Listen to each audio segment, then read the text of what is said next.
बिस्मिल्लाहिर्रहमानिर्रहीम व्यूअर्स अवां ॾिसी रहिया आहियो ख़ादिम इन्फो टीवी ऐं मां तव्हांजो मेज़बान आहियां ख़ादिम कलोड़ो।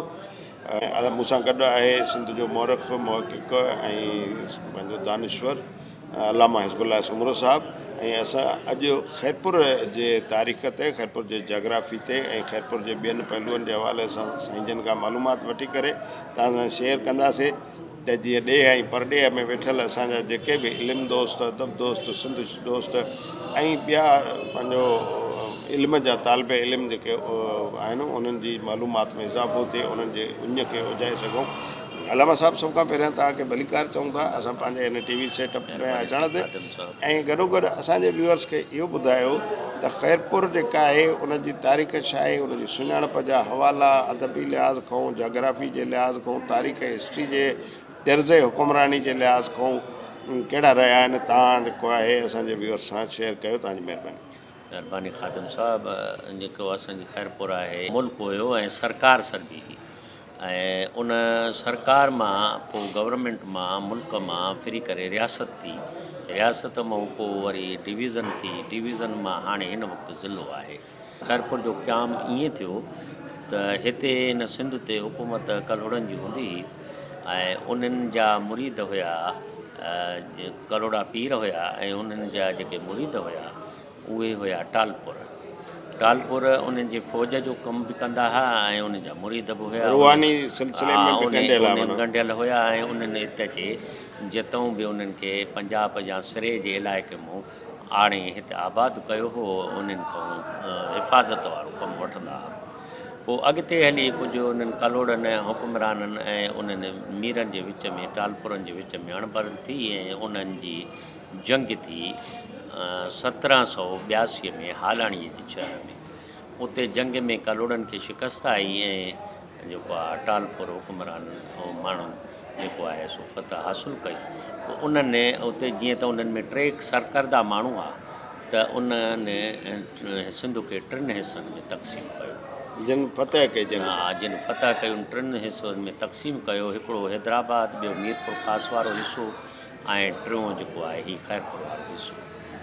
त इन ॿिनि खे छॾे करे 3 जी ॻाल्हि कजे थी त हिते जेको हिसो आयो उहो मीर सोराब ख़ान जे हिसे में आयो। हिते उहो जॾहिं हुन आयो अचे, जेको फतह जो अलम हुयो, जंहिंखे मीर वॾे जो अलम बि चयो वेंदो आहे, त उते उहो शहर हुन आबाद करण जो बुनियादु विधो। ऐं हिते उहा जेका ज़मीन हुई उहा फुल पुटनि जी हुई। हिते खैरपुर में उनजी वॾी आबादी आसपास उन जूं ज़मीनूं हुयूं ऐं उन ज़मीनुनि ते उन्हनि जा हारी कुझु रहंदा हुआ, बोरा ज़ात जा रहंदा हुआ, ज़ात जा बोरा रहंदा हुआ। इन जे करे हिन आबादीअ जो नालो एॾो वॾो कोन, हीअ आबादी थोरा घर हुया ऐं उहे सॾिबी ही बोरनि जी वांड। हिन बोरनि जी वांड माना नंढिड़ो ॻोठु जिते मन ऐं झूपड़ियूं ठहियल हुजनि उनखे वांड चयो वेंदो आहे। पोइ बोरा जेके आहे कंहिं वक़्तु अॻिते हली उहे लॾे विया, वञी रोड़ीअ जे आसपास वेठा ऐं बाक़ी वञी हिते वांड रही। उहा अञा ताईं वांड आहे ऐं खैरपुर जे भरिसां महलो हाणे महले तौर ते वजूद में अचे, न त उहा वांड असुल खैरपुर उते हुई पीर। पोइ मीर साहिब अचे जेका हई त उहो शहर जेको हिन पासे आहे मीर वॾे जो अंगास अलम बि सॾिबो आहे, त उहो मीर वॾो हो मीर सोराब ख़ान। पोइ उन जॾहिं हिते शहर अॾायो त उन शहर जो नालो उन बोरनि जी वांड मां फिरी करे उहो थी पियो सोहराबपुर, मीर सोराब जे करे उहा ठही पई। ऐं इहो 1782 खां उन हुकूमत कई आहे 1811 ईस्वीअ ताईं। उन खां पोइ इहा हुकूमत जेका इहा बि हुकूमत ई आज़ादु हुकूमत ई, ऐं उन खां पोइ उन जो पुटु उहा हुकूमत संभाली मीर रुस्तम ख़ान टालपुर, वॾो पुटु हो। ऐं इहे हू गोशा नशीन थियो। उहो गोशा नशीन खैरपुर में हिते जामा मस्जिद जेका आहे सिद्दीक़ अकबर जाते क़ुर्बान मंगी साहब जा जेको स्कूल आहे चिल्ड्रेन्स एकेडमी, इहो जेको आहे इहा असां बि नंढे लाइ किरियल ॾिसीसीं माड़ी, इहा सोराब मंज़िल, ठीकु आहे न, इहो उनजी माड़ी। पोइ मीर रुस्तम ख़ान जॾहिं हिते हुकूमत ते वेठो 1811 खां ऐं 1843 ताईं उनजी हुकूमत रही। विच में इहो ॻाल्हि इहा थी त मीर साहिबानो इन जो नंढो भाउ हो जेको उहो ॿिए ख़ानदान मां हो, तंहिंजे उनजी माउ जेका ॿिए ख़ानदान मां हुई ऐं उन्हनि जी थोरी पाण में चपकश कलश। मीर सोराब ख़ान पंहिंजी हुकूमत वरी पंहिंजनि पुटनि में विराए छॾी हुई। कुझु हुकूमत माना वॾे पुट खे ॾिनी, माना टुकड़ो ज़मीन जो, कुझु हिसो मीर अली मुराद खे ॾिनो, कुझु ॿिए पुट शाह नवाज़ खे ॾिनो, कुझु ॿिए खे ॾिनो। इहा सॼी विराए खैरपुर जो जेको हिसो आहे विच इहो दारुल हुकूमत करे इहो उन जे लाइ रखियईं जेको हुकूमत ते हूंदो, इहो उन जे लाइ रखियईं। इन सूरत में इहा हुकूमत रही। मीर रुस्तम ख़ान खां हिकिड़ी ग़लती थी वई जो अंग्रेज़नि हिन खां मुआइदो कयो त असांखे बखर जो क़िलो, माना जिते हाणे सदरुद्दीन शाह जी सखर में ऐं पुल आहे लैंसडाउन पुल, ऐं जेका रोड़ीअ हुनजे सखर जे विच में पुल आहे, हिते विच में जेको ॿेट आहे माना टकिरी आहे, उन ते बखर जो क़िलो ठहियलु हूंदो। इहे मज़ार या इहे शयूं न हुयूं एॾियूं जेके पुलियूं बुलियूं कुझु कोन हो, त उन्हनि इहो बखर जो क़िलो उन्हनि खां उधारे तौरु वरितो त असांखे कुझु अरसे जे लाइ ॾियो त असां अफ़गानिस्तान ते हमिलो कंदासीं, हिते साज़ो सामान फौजी ऐं माना टैंकूं ॿियो टियों जेको उन वक़्त जी तोपूं उहे रखंदासीं। पोइ इन्हनि उते उहे रखियूं, ओॾांहुं हमिलो कयूं, उते जंग विढ़िया, उहे शिकस्त खाधऊं। उतां ज़लील थी जॾहिं मोटिया त पोइ इहो उन्हनि क़िलो वापसि न कयो, मीरनि खे वापसि न कयो ऐं चयो त कुझु अरसो असांखे ॾियो त असां वरी हमिलो कंदासीं। पोइ उन्हनि ओॾों हमले जे बजाए पोइ हिते तवजो ॾियणु शुरू कयो त हितां वारनि माण्हुनि खे हाणे अंदरि वेही करे हुननि राति जो मीरनि जो एतिरो निज़ाम ढिलो हो जो उन्हनि जे ख़िलाफ़ु चौकसी रखनि हा त को कहिड़ो माण्हू वञे थो उन सां मिले थो। राति जो उहे माण्हू उन्हनि सां मिलणु वेंदा हुआ ऐं उहे हिते बाग़ी ठाहींदा रहंदा, पंहिंजो उन्हनि जा पंहिंजा माण्हू ठाहींदा रहंदा।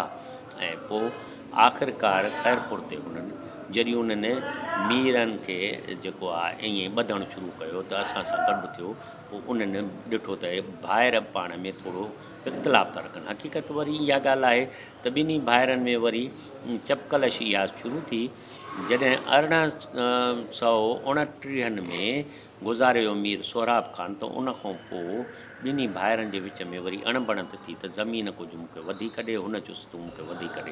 इन ते नूनारनि वटि जंग लॻी, नूनार जी जंग सॾिबी आहे।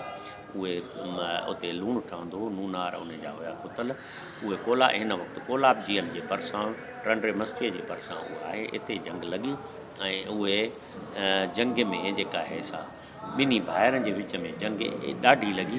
पोइ उन्हनि मीर अली मुराद ख़ान भाउ जा पुट जेके हा उहे कब्ज़े करे वरिता ओचितो ऐं पोइ उन्हनि खे चयो त मूंखे जेकॾहिं हीअ बनियूं नथो ॾिए त आउं उन्हनि खे मारे छॾींदुसि। पोइ मीर साहिबु हुन सां मुआइदो कयो ऐं उनखे उहे बनियूं ॾिनियूं ऐं पोइ उन खां पोइ ख़ैरु थियो। ख़ैरु थियण जे करे माना सुलहो थी वियो।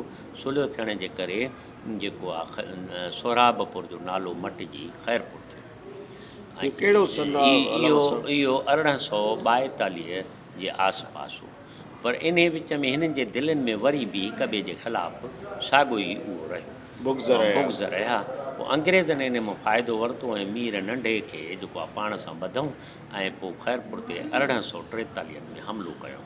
हितां बखर जे क़िले माना सखर जे साॻियो जेको मीर साहिब हवाले कयो, उतां उन्हनि हमिलो कयो ऐं हमले करण महिल हिते जेका आहे सो खैरपुर मां वठी भॻो, छो त खैरपुर खे एॾो वॾो क़िलो कोन हो, नंढो को मामूली कोट ॾिनल हो। उहो इन जे करे हितां भॻो त कंहिं जाइ ते पनाह वठां। कोटड़ी जी जीअं त मिल्कियत हो मीर अली मुराद जी, उहो हुन मुखालिफ़ हो, ओॾांहुं न वियो। ऐं शाहगढ़ इमामगढ़ क़िला हुया इन्हनि जा राजस्थान जे थर वारे इलाइक़े में, ओॾांहुं वठी भॻो, ओॾांहुं वञी लिको।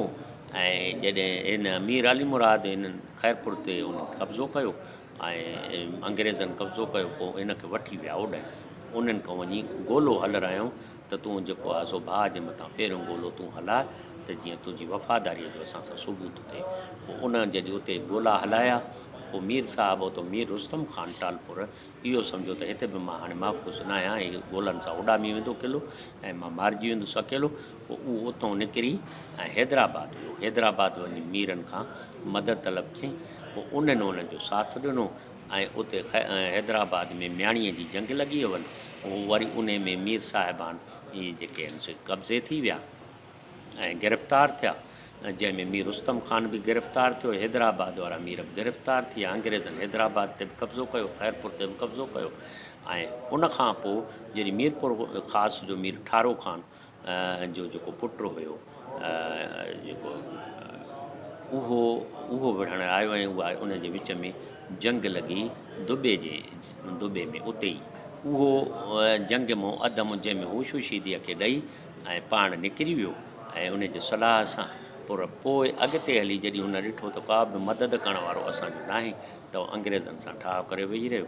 बाक़ी मीर रुस्तम ख़ान ऐं ॿिया मीर जेके हैदराबाद वारा मीर नसीर ख़ान ऐं ॿिया इहे जेके आहे इहे पूने जे में उते कारे पाणीअ में उन्हनि अंग्रेज़नि क़ैद कयो, उते मरी विया ऐं पोइ उन्हनि जा लाश हिते अची दफ़न थिया। त इहा माना 1843 ताईं खैरपुर जेको आज़ादु मुल्क हो, उन खां पोइ अंग्रेज़नि उन जे इनाम तौरु मीर जेका आहे अली मुराद खे उहो हिसो जेको खैरपुर वारो गादीयारो हिसो ऐं संदसि जेका मिल्कियत हुई उहो रियासत करे ॾिनो।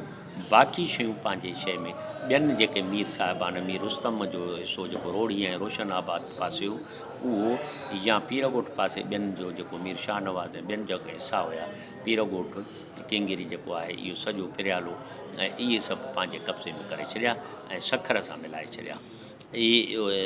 हिन खे पोइ पंहिंजे अंडर में रियासत तौरु हिन खे हिज़ हाइनस जो लक़ब ॾेई हिन खे वालीअ रियासत बणायो ऐं हिते हिन जो अंग्रेज़नि जो नुमाइंदो बि रहणु लॻो। इन मीर जी हुकूमत 1843 खां 1894 ताईं हली। मीर अली मुराद